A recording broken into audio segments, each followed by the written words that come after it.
ನಮಸ್ಕಾರ, ಆರ್ಗ್ಯಾನಿಕ್ ಕಿಚನ್ಗೆ ಸ್ವಾಗತ.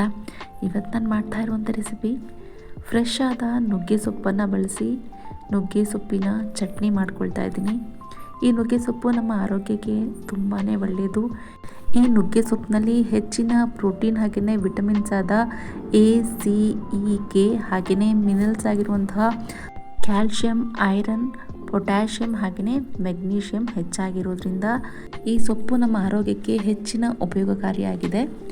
ಇವಾಗ ಸೊಪ್ಪನ್ನು ಬಿಡಿಸಿ ನೀಟಾಗಿ ಕ್ಲೀನ್ ಮಾಡಿಕೊಂಡು ಒಂದ್ಸರಿ ವಾಶ್ ಮಾಡಿ ಇಟ್ಕೊಳ್ತಾ ಇದ್ದೀನಿ.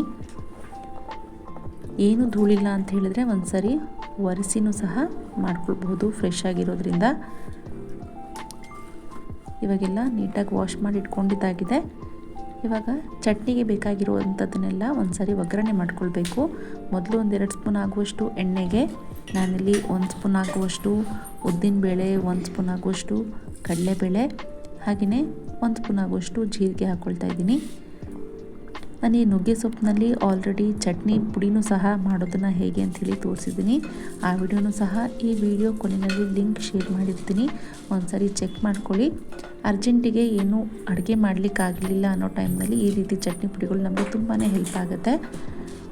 ಇವಾಗ ಕಡಲೆಬೇಳೆ, ಉದ್ದಿನಬೇಳೆ ಎಲ್ಲ ಚೆನ್ನಾಗಿ ಕೆಂಪಗಾದ್ಮೇಲೆ ನಾನಿಲ್ಲಿ ಒಣಮೆಣಸಿನ್ಕಾಯಿ ಹಾಕ್ಕೊಳ್ತಾ ಇದ್ದೀನಿ. ಬೇಡ ಅನ್ನೋರು ಹಸಿಮೆಣಸಿನ್ಕಾಯಿನೂ ಸಹ ಹಾಕ್ಕೊಳ್ಬೋದು. ಒಂದು 5-6 ಖಾರದ ಮೆಣಸಿನ್ಕಾಯಿ ಹಾಗೆಯೇ ಒಂದು 5-6 ಎಸಳು ಬೆಳ್ಳುಳ್ಳಿನ ಹಾಕ್ಕೊಳ್ತಾ ಇದ್ದೀನಿ. ಎಲ್ಲನೂ ಚೆನ್ನಾಗಿ ಕೆಂಪಗಾಗುವವರೆಗೂ ಹುರ್ಕೊಳ್ಬೇಕು. ನಾನು ಇದರ ಜೊತೆಗೆ ಸಾಂಬಾರು ಈರುಳ್ಳಿನ ಹಾಕ್ಕೊಳ್ತೀನಿ. ಸಾಂಬಾರು ಈರುಳ್ಳಿ ಹಾಕ್ಕೊಳ್ಳೋದ್ರಿಂದ ಈ ಚಟ್ನಿನಲ್ಲಿ ತುಂಬಾ ಟೇಸ್ಟ್ ಕೊಡುತ್ತೆ. ಈ ಈರುಳ್ಳಿ ಇಲ್ಲ ಅಂತ ಹೇಳಿದ್ರೆ ಮಾಮೂಲಿ ಈರುಳ್ಳಿನೂ ಸಹ ಬಳಸ್ಕೊಳ್ಬೋದು. ಒಂದು 10-15 ಈರುಳ್ಳಿನ ಹಾಕ್ಕೊಂಡು ಇದನ್ನು ಸಹ ಚೆನ್ನಾಗಿ ಕೆಂಪಗಾಗುವವರೆಗೂ ಫ್ರೈ ಮಾಡ್ಕೊಳ್ಬೇಕು. 1 ಸ್ಪೂನ್ ಆಗುವಷ್ಟು ಅರಿಶಿನ ಹಾಕ್ಕೊಳ್ಳೋಣ. ಈ ನುಗ್ಗೆ ಸೊಪ್ಪನ್ನು ಅಟ್ಲೀಸ್ಟ್ ವಾರಕ್ಕೆ ಒಮ್ಮೆ ಆದರೂ ಬಳಸ್ಕೊಳ್ಬೇಕು. ಈ ಸೊಪ್ಪಿನಲ್ಲಿ ಫೈಬರ್ ಅಂಶ ಹೆಚ್ಚಾಗಿರೋದ್ರಿಂದ ಇದು ಕೊಲೆಸ್ಟ್ರಾಲ್ ಲೆವೆಲ್ನ ಕಡಿಮೆ ಮಾಡುತ್ತೆ ಹಾಗೆಯೇ ವೆಯ್ಟ್ ಲಾಸ್ ಮಾಡಲಿಕ್ಕೆ ಹೆಲ್ಪ್ ಮಾಡುತ್ತೆ. ಹಾಗೆಯೇ ಇದು ಹಾರ್ಟ್ ಹೆಲ್ತಿಯಾಗಿಡಲಿಕ್ಕೆ ಹೆಲ್ಪ್ ಮಾಡುತ್ತೆ. ಬ್ಲಡ್ ಶುಗರ್ ಇರೋರಿಗಂತೂ ಈ ಸೊಪ್ಪು ರಾಮಬಾಣ ಅಂತಲೇ ಹೇಳ್ಬೋದು. ಹಾಗೆಯೇ ಈ ಸೊಪ್ಪನ್ನು ಬಳಸೋದ್ರಿಂದ ನಮ್ಮ ಸ್ಕಿನ್ ಹಾಗೆಯೇ ಹೇರ್ ಗ್ರೋತ್ ಆಗಲಿಕ್ಕೂ ಸಹ ತುಂಬಾ ಹೆಲ್ಪ್ ಮಾಡುತ್ತೆ. ಬ್ರೈನ್ ಹಾಗೆಯೇ ಬೋನ್ ಹೆಲ್ತಿಯಾಗಿಡಲಿಕ್ಕೂ ಸಹ ಹೆಲ್ಪ್ ಮಾಡುತ್ತೆ. ಇಮ್ಯುನಿಟಿ ಲೆವೆಲ್ನ ಇನ್ಕ್ರೀಸ್ ಮಾಡುತ್ತೆ, ಎನರ್ಜಿನ ಸಹ ಬೂಸ್ಟ್ ಮಾಡುತ್ತೆ ಅಂತಲೇ ಹೇಳ್ಬೋದು. ಇಷ್ಟೆಲ್ಲ ಉಪಯೋಗ ಇರಬೇಕಾದ್ರೆ ಈ ನುಗ್ಗೆ ಸೊಪ್ಪನ್ನು ಆವಾಗ ಉಪಯೋಗಿಸೋದು ಒಳ್ಳೆಯದು. ಇವಾಗ ನಾನು 1 ಸ್ಪೂನ್ ಆಗುವಷ್ಟು ಧನಿಯಾ ಕಾಳು ಹಾಕ್ಕೊಂಡಿದ್ದೀನಿ. ಹಾಗೆಯೇ ರುಚಿಗೆ ತಕ್ಕಷ್ಟು ಉಪ್ಪು ಹಾಕಿದ್ದೀನಿ.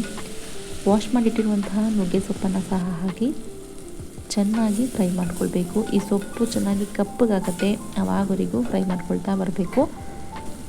ಇದರಲ್ಲಿ ಸ್ವಲ್ಪ ಖಾರ ಹುಳಿ ಜಾಸ್ತಿನೇ ಇದ್ದರೆ ಚೆನ್ನಾಗಿರುತ್ತೆ. ಸ್ವಲ್ಪ ಕಹಿ ಇರೋದ್ರಿಂದ ಸೊಪ್ಪು ನಮಗೆ ಖಾರ ಹುಳಿ ಹಾಕೋದ್ರಿಂದ ಸೊಪ್ಪು ಹಾಕಿದ್ದೀವಿ ಅನ್ನೋ ಫೀಲು ಸಹ ಆಗೋದಿಲ್ಲ. ಹಾಗಾಗಿ ಸ್ವಲ್ಪ ಹುಣಸೆ ಹಣ್ಣನ್ನು ಹಾಕ್ಕೊಳ್ಳೋಣ. ಹಾಗೆಯೇ ಒಂದೇ ಒಂದು ಟೊಮ್ಯಾಟೊನೂ ಸಹ ಹಾಕ್ಕೊಳ್ಳೋಣ. ಇದಿಷ್ಟನ್ನು ಹಾಕಿ ಒಂದು 5 ನಿಮಿಷ ಆದರೂ ಸೊಪ್ಪು ಕಪ್ಪಗಾಗುವವರೆಗೂ ಇದನ್ನು ಫ್ರೈ ಮಾಡ್ಕೊಳ್ತಾ ಹೋಗಬೇಕು. ಇಷ್ಟು ಮಾಡ್ಕೊಂಡ್ರೆ ನಮಗೆ ಚಟ್ನಿ ರೆಡಿ ಆಗುತ್ತೆ. ಇದಕ್ಕೆ ಬೇಕಾದರೆ ಕೊನೆಯಲ್ಲಿ ಒಗ್ಗರಣೆ ಸಹ ಮಾಡ್ಕೊಳ್ಬೋದು. ತಣ್ಣಗಾದ್ಮೇಲೆ ರುಬ್ಕೊಳ್ಬೇಕು. ಇದನ್ನು ಅನ್ನದ ಜೊತೆಗೆ ಚಪಾತಿ, ದೋಸೆ, ರೊಟ್ಟಿಗೂ ಸಹ ಬಳಸ್ಕೊಳ್ಬೋದು.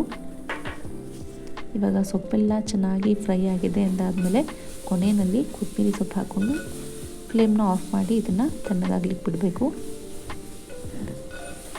ಅನ್ನದ ಜೊತೆಗೆ ತುಪ್ಪ ಹಾಕ್ಕೊಂಡು ತುಂಬಾ ಚೆನ್ನಾಗಾಗಿತ್ತು. ನೀವು ಕೂಡ ನುಗ್ಗೆ ಸೊಪ್ಪು ತೊಗೊಂಡು ಬಂದರೆ ಟ್ರೈ ಮಾಡಿ. ಸೊಪ್ಪು ಸ್ವಲ್ಪನೇ ಇದೆ ಅನ್ನೋ ಟೈಮ್ನಲ್ಲಿ ಈ ರೀತಿ ಚಟ್ನಿನ ಮಾಡ್ಕೊಂಡು ಆರಾಮಾಗಿ ಬಳಸ್ಕೊಳ್ಬೋದು.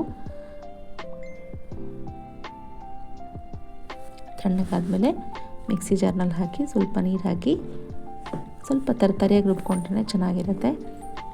ಕಾಯಿ ಆಪ್ಷನಲ್, ಬೇಕು ಅನ್ನೋರು ಹಾಕ್ಕೊಳ್ಬೋದು, ಬೇಡ ಅಂದರೆ ಅವಶ್ಯಕತೆ ಇಲ್ಲ. ನಾನಿಲ್ಲಿ ಕಾಯಿ ಹಾಕ್ಕೊಂಡಿಲ್ಲ.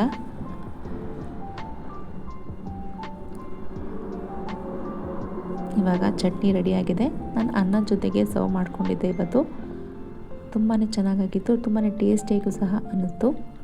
ನೀವು ಕೂಡ ಒಮ್ಮೆ ಟ್ರೈ ಮಾಡಿ, ಹೇಗಾಯಿತು ಅಂಥೇಳಿ ಕಾಮೆಂಟ್ ಮಾಡಿ. ನನ್ನ ಈ ಚಾನಲ್ನ ಇದುವರೆಗೂ ಯಾರೆಲ್ಲ ಸಬ್ಸ್ಕ್ರೈಬ್ ಮಾಡ್ಕೊಂಡಿಲ್ವೋ ಪ್ಲೀಸ್ ಸಬ್ಸ್ಕ್ರೈಬ್ ಮಾಡ್ಕೊಳ್ಳಿ. ಈ ವಿಡಿಯೋಸ್ನ ನಿಮ್ಮ ಫ್ರೆಂಡ್ಸ್ ಆ್ಯಂಡ್ ಫ್ಯಾಮಿಲೀಸ್ಗೂ ಕೂಡ ಶೇರ್ ಮಾಡಿ. ವಿಡಿಯೋಗೆ ಲೈಕ್ ಹಾಗೂ ಕಾಮೆಂಟ್ ಮಾಡೋದನ್ನು ಮರಿಬೇಡಿ. Thank you.